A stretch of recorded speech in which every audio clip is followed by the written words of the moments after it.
ছাত্র জনতার গণ অভ্যুত্থানে স্বৈরাচারী শেখ হাসিনার পতনের 1 মাস পূর্তিতে শহীদদের স্মরণে বৈষম্য বিরোধী ছাত্র আন্দোলনের আয়োজনে সারা দেশে শহীদি মার্চ পালিত হয়েছে। বৃহস্পতিবার বিকেল 3:30টায় ঢাকা বিশ্ববিদ্যালয়ের রাজু ভাস্কর্য থেকে শুরু হয়ে নীলক্ষেত, সায়েন্স ল্যাব, কলাবাগান, সংসদ ভবন, ফার্মগেট, কাউরান বাজার, শাহবাগ, রাজু ভাস্কর্য হয়ে শহীদ মিনারে সমাবেশে মিলিত হয়। এতে ঢাকা বিশ্ববিদ্যালয় সহ বিভিন্ন বিশ্ববিদ্যালয়, কলেজ, কারিগরি, মাদ্রাসা, স্কুলের শিক্ষার্থী ও সাধারণ মানুষ অংশগ্রহণ করেন।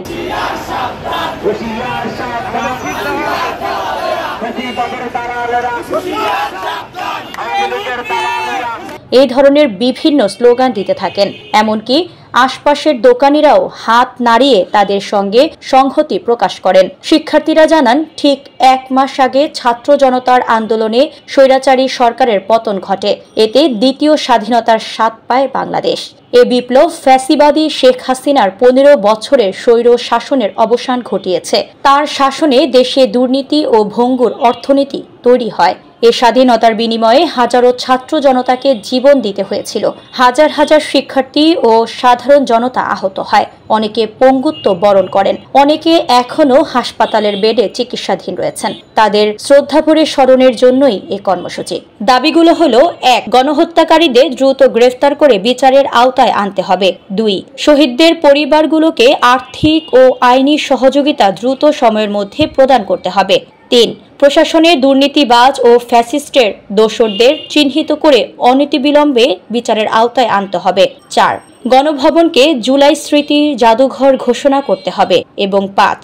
রাষ্ট্র পুনর্গঠনের রোডম্যাপ দ্রুত ঘোষণা করতে হবে। উল্লেখ্য, বৈষম্য বিরোধী ছাত্র আন্দোলনের ব্যানারে গত জুলাইয়ের শুরুতে সরকারি চাকরিতে কোটা সংস্কারের দাবিতে আন্দোলন শুরু করেন শিক্ষার্থীরা। এই আন্দোলন দমনে হামলা, নির্যাতনের এক পর্যায়ে তা সরকার পতনের আন্দোলনে রূপ নেয়। ছাত্র জনতার তুমুল আন্দোলনের মুখে 5 আগস্ট শেখ হাসিনা প্রধানমন্ত্রীর পদ থেকে পদত্যাগ করে দেশ ছেড়ে ভারতে পালিয়ে যান।